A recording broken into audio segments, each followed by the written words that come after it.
Alors aujourd'hui, c'est notre jour le plus important de l'année dans la filière puisqu'il s'agit du RV and Game Day, donc réalité virtuelle et jeux vidéo Day, on va dire, où nous invitons un certain nombre d'intervenants professionnels à intervenir et où on a aussi quelques workshops étudiants pour présenter les travaux les plus brillants de l'année.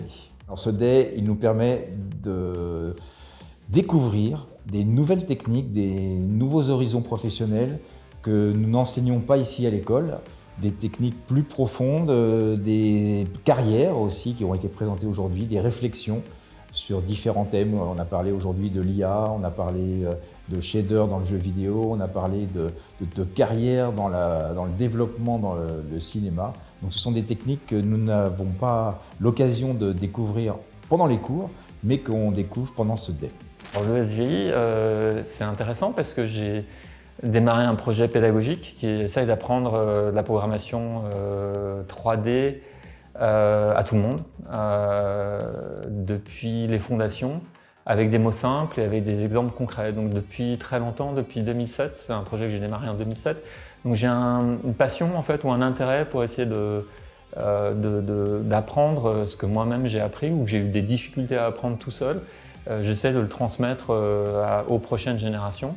Et donc pour moi, ma présence à l'école, c'est dans la continuité de ce que j'ai fait avec Scratch Pixel. Donc c'est mon attachement et mon intérêt pour essayer de transmettre le bâton aux prochaines générations, leur communiquer ce que j'ai appris, mes apprentissages à la fois professionnels, mais aussi peut-être plus personnels, et essayer de les aider à aller peut-être plus vite que moi dans la progression de leur carrière. J'ai appris beaucoup de différentes approches. Par exemple, sur le prompting de l'IA et son utilisation. J'ai aussi appris beaucoup de choses sur la computation shading et qu'est-ce qui se passe vraiment derrière et les développements qui sont en cours. J'ai appris aussi tout ce qui le milieu de l'animation 3D, les milieux d'effets spéciaux. Pour le cinéma aussi. Aujourd'hui, je suis venu pour présenter justement nos outils de création de shader et outils de création d'effets visuels et les enjeux techniques sur la communication entre les ingénieurs et les tech artistes et les artistes sur une production de jeux vidéo.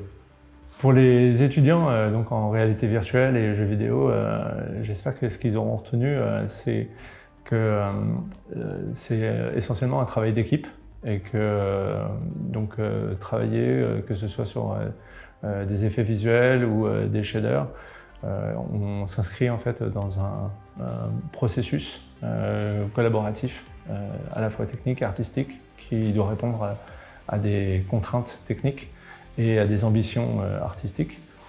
Et que ça puisse leur donner justement une envie de spécialisation ou de se faire une meilleure idée en fait, de ce qui peut déclencher une appétence pour un sujet plus particulier.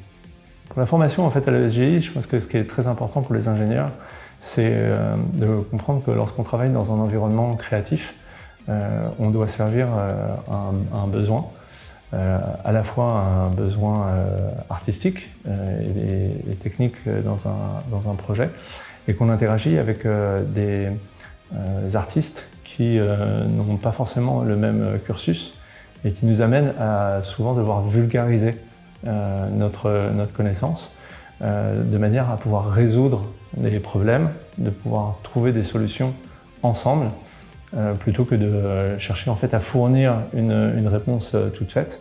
Et je pense que c'est un très bon exercice en fait dans la formation en fait d'apprendre à communiquer simplement sur des sujets techniques.